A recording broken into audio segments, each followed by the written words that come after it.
रूस ने कैसे यूक्रेन में मचाई तबाही, इजराइल ने क्यों दी ईरान को फिर से धमकी और कहां मारा गया हमास का कमांडर। देखिए ग्लोबल टेंशन से जुड़ी टॉप 9 खबरें। रूस का यूक्रेन में बारूदी प्रहार जारी है। ओडिशा में रूसी सेना के हमले में तबाही की जानकारी सामने आई है, तो डोनेट्स्क में रूस ने यूक्रेनी सैन्य पोजीशन पर बैक टू बैक अटैक किए। इस हमले में कई यूक्रेनी सैनिकों के मारे जाने की खबर है। पूरी रूसी सेना ने एक साथ 3 गांवों पर कब्जा कर लिया है। रूस के हमले के बाद यूक्रेन ने पलटवार किया और वोल्गोग्राद में ड्रोन से हमला कर भीषण तबाही मचाई। तो दक्षिणी रूस में यूक्रेन ने अपने MiG-29 फाइटर जेट से जोरदार हमले किए। खबर है कि रूसी सेना के ठिकानों को टारगेट कर यूक्रेनी एयरफोर्स ने अमेरिका के GBU-39 प्रिसीजन गाइडेड बम से अटैक किया। गाजा के जबालिया इलाके में इजरायली सेना ने जबरदस्त बमबारी की है। इस हमले में कई लोगों के मारे जाने की खबर है। तो वहीं इजरायली सेना ने हमास के फाउंडर मेंबर और 7 अक्टूबर को इजरायल में हुए हमले के प्लानिंग में शामिल हकीम एल इस्सा के मारे जाने का दावा किया है। इजरायल ने हिजबुल्लाह के ठिकानों पर हमले तेज कर दिए हैं। दक्षिण लेबनान के नबाती में भी इजरायल ने विध्वंसक एयर स्ट्राइक कर कोहरा मचा दिया। इन तस्वीरों से आप हालात का अंदाजा लगा सकते हैं। इजरायल बमबारी से रिहायशी इलाके खंडर में तब्दील हो गए, तो IDF के लड़ाकू विमान ब्यूफोर्ट रिज की पहाड़ी पर लगातार बमबारी कर रहे हैं। इजरायल ने ईरान पर फिर बड़े हमले की वार्निंग दी है। रक्षा मंत्री ने कहा है कि अगर ईरान ने न्यूक्लियर बम बनाने की कोशिश की तो उस पर फिर हमला तय है। सूत्रों के मुताबिक इजरायल की सेना लेबनान मॉडल पर ईरान पर हमले को अंजाम देने का प्लान पर काम कर रही है। इसके लिए IDF को एक साथ जल, जमीन और आसमान से हमले की तैयारी का निर्देश दिया गया है। ईरान के पास मौजूद हाइपरसोनिक मिसाइल से अमेरिका का टेंशन अभी दूर हुआ भी नहीं कि एक और हैरान करने वाली जानकारी सामने आई है। अमेरिकी मीडिया रिपोर्ट के मुताबिक ईरान अमेरिका तक मार करने में सक्षम ICBM बनाने की तैयारी कर रहा है। इसके लिए उसे चीन से मदद मिलने की भी आशंका है।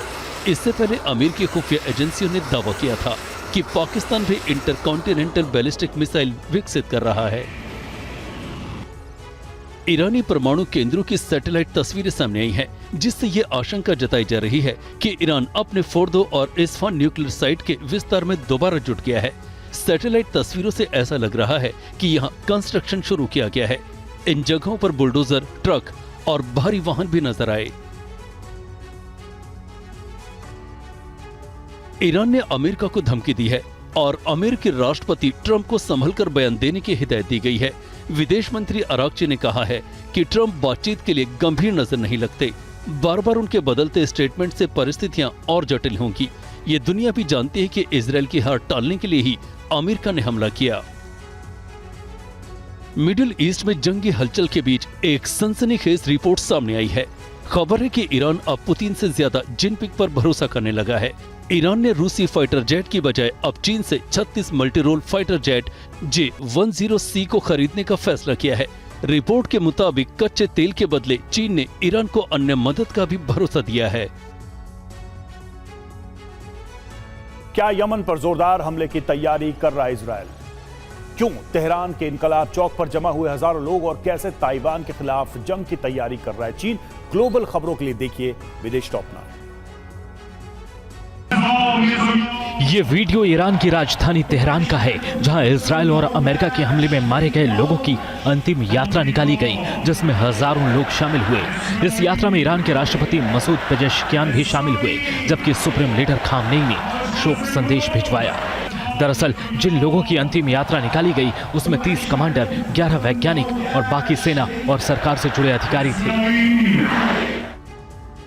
ये वीडियो ईरान के supreme leader Ayatollah Ali Khamenei के सलाहकार अली शमखानी के घर का है, जिसे इजरायली सेना ने तबाह कर दिया था और शमखानी के मारे जाने का दावा किया था। लेकिन इस विध्वंसक हमले के बाद भी शमखानी की जान बच गई और वो तेहरान में इजरायली हमले के बाद पहली बार सार्वजनिक रूप से सामने आए। ईरान के परमाणु कार्यक्रम पर IAEA के चीफ राफेल ग्रॉसी ने दावा किया है कि ईरान इस्फहान में संवर्धित यूरेनियम को छिपा रहा है। वह इस बयान के बाद ईरान की सरकार ने IAEA के चीफ पर बैन लगा दिया और परमाणु फैसिलिटीज के पास जाने पर रोक लगा दी है। ईरान पर हमले के बाद इजरायल यमन में हुती विद्रोहियों के खिलाफ बड़े पैमाने पर हमला कर सकता है। सूत्रों के मुताबिक इस हमले में यमन के बुनियादी ढांचे, सरकारी और सैन्य इमारतों को निशाना बनाया जा सकता है। दरअसल गाजा पर हमले के बाद से ही हूती विद्रोहियों ने इजरायली शहरों को निशाना बनाना शुरू कर दिया था। रूस के राष्ट्रपति पुतिन ने एक बार फिर अमेरिकी राष्ट्रपति डोनाल्ड ट्रंप की तारीफ की और कहा कि वो यूक्रेन जंग को खत्म करना चाहते हैं। वो अपने प्रयासों से मिडिल ईस्ट में भी शांति कायम करना चाहते हैं। उन्होंने ये भी कहा कि वो ट्रंप का दिल से सम्मान करते हैं। गाजा में मानवीय सहायता के लिए अमेरिका ने $30 मिलियन देने का वादा किया है, जिसके बाद भूख से तड़पते फिलिस्तीनियों ने आई लव यू ट्रंप के नारे लगाए। तस्वीरों में गाजा मानवीय सहायता केंद्र के पास लोग ट्रंप को धन्यवाद देते नजर आ रहे हैं। हालांकि अमेरिका ने इसी गाजा पर बमबारी करने में इजराइल की मदद के लिए अक्टूबर 2023 से जनवरी 2025 तक $22 बिलियन खर्च किए हैं। चीन ताइवान से बड़ी जंग की तैयारी में जुटा है और ताइवान के नजदीक अपने 33 युद्धक विमानों को तैनात कर दिया है। रिपोर्ट के मुताबिक ताइवान के पास साउथ चाइना सी में उसके 5 वॉरशिप पहले से मौजूद हैं। वहीं अमेरिका से फिलिस्तीन की बढ़ती नजदीकी से भड़के चीन ने गंभीर परिणाम भुगतने की चेतावनी दी है। साथ ही फिलीपींस में अमेरिकी मिसाइल सिस्टम टाइफॉन की तैनाती को बड़ा खतरा बताया है। सर्बिया में सरकार के खिलाफ छात्रों का गुस्सा बढ़ता जा रहा है। ये तस्वीर बेलग्रेड शहर की है, जहां बैनर पोस्टर के साथ हजारों की संख्या में यूनिवर्सिटी के छात्र सड़कों पर उतर गए और जमकर नारेबाजी की। प्रदर्शनकारी छात्र देश में जल्द से जल्द चुनाव कराने और राष्ट्रपति अलेक्जेंडर वोसिक के इस्तीफे की मांग कर रहे हैं। भीषण आग की यह तस्वीर स्पेन के मैड्रिड शहर की है, जहां एक पार्किंग लॉट में भीषण आग लग गई, जिससे इलाके में अफरा तफरी मच गई और देखते ही देखते लगभग 30 गाड़ियां जलकर राख हो गई। राहत की बात यह रही कि इस घटना में कोई हताहत नहीं हुआ। पानी के लिए कहां हुई मारपीट, धर्मनिरपेक्ष और समाजवाद शब्द पर क्यों मचा है सियासी घमासान, और आपको दिखाएंगे ट्रैक्टर पर जानलेवा स्टंट का वीडियो। राष्ट्रीय खबरों के लिए देखिए देश टॉप। प्रधानमंत्री नरेंद्र मोदी आज अपने लोकप्रिय कार्यक्रम मन की बात के जरिए देश को संबोधित करेंगे। ये मन की बात कार्यक्रम का 123वां एपिसोड होगा। इस बार पीएम व्यापारियों और महिलाओं से जुड़े विषयों पर चर्चा कर सकते हैं। प्रधानमंत्री नरेंद्र मोदी अंतर्राष्ट्रीय स्पेस स्टेशन पहुंचे, एस्ट्रोनॉट शुभांशु शुक्ला से बातचीत की। इस दौरान पीएम ने शुभांशु शुक्ला का हालचाल पूछा और उन्हें अंतरिक्ष में भारत का परचम लहराने के लिए बधाई दी। उन्होंने कहा कि भारत को खुद का स्पेस स्टेशन बनाना है। एक्सियम 4 मिशन गगनयान की सफलता का पहला अध्याय है। बीजेपी में संगठन के चुनाव की प्रक्रिया ने रफ्तार पकड़ ली है। पार्टी नेतृत्व 30 जून से 8 जुलाई के बीच 11 से अधिक राज्यों में नए प्रदेश अध्यक्षों की घोषणा करने की तैयारी में है। जानकारी के मुताबिक पहले चरण में उत्तराखंड, महाराष्ट्र, आंध्र प्रदेश और तेलंगाना, मध्य प्रदेश और बंगाल में प्रदेश अध्यक्ष का चुनाव होगा। दूसरे चरण में दिल्ली, कर्नाटक और हरियाणा के अध्यक्षों का नाम तय होगा। धर्मनिरपेक्ष और समाजवाद की बहस में उपराष्ट्रपति जगदीप धनखड़ की एंट्री हो गई है। उन्होंने इमरजेंसी के दौरान संविधान में शामिल किए गए शब्दों को नासुर बताया और इसे सनातन का अपमान भी करार दिया। इससे पहले दत्तात्रेय होसबाले ने भी कहा था कि संविधान में संशोधन करके जोड़े गए समाजवाद और पंथ निरपेक्ष शब्दों पर फिर से विचार किया जाना चाहिए। कोलकाता के लॉ कॉलेज में गैंगरेप के मामले में 4 आरोपियों को गिरफ्तार कर लिया गया है और इस मामले की जांच के लिए एसआईटी का गठन किया गया है।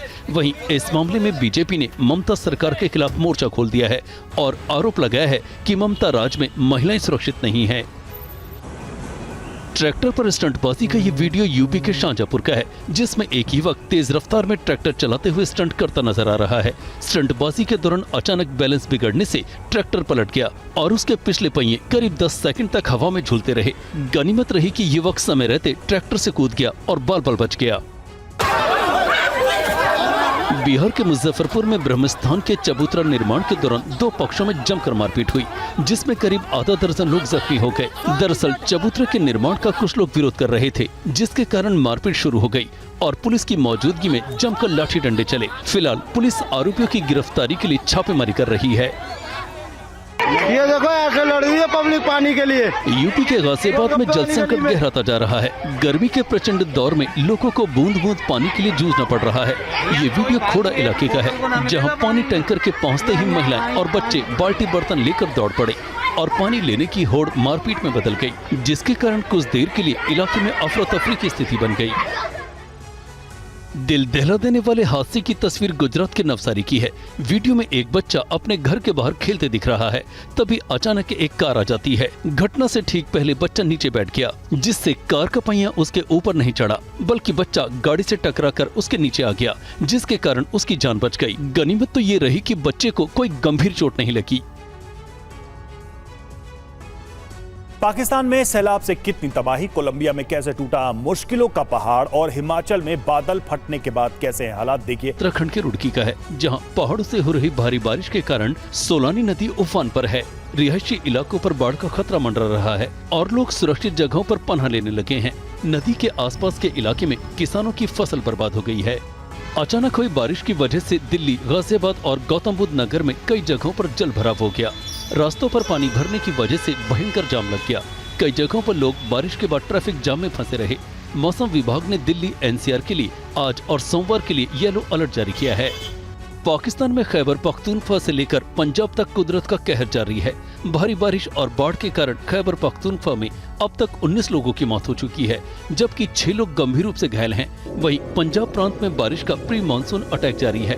पिछले 3 दिनों में यहाँ 15 लोगों की मौत हो गई और 40 लोग घायल हो गए।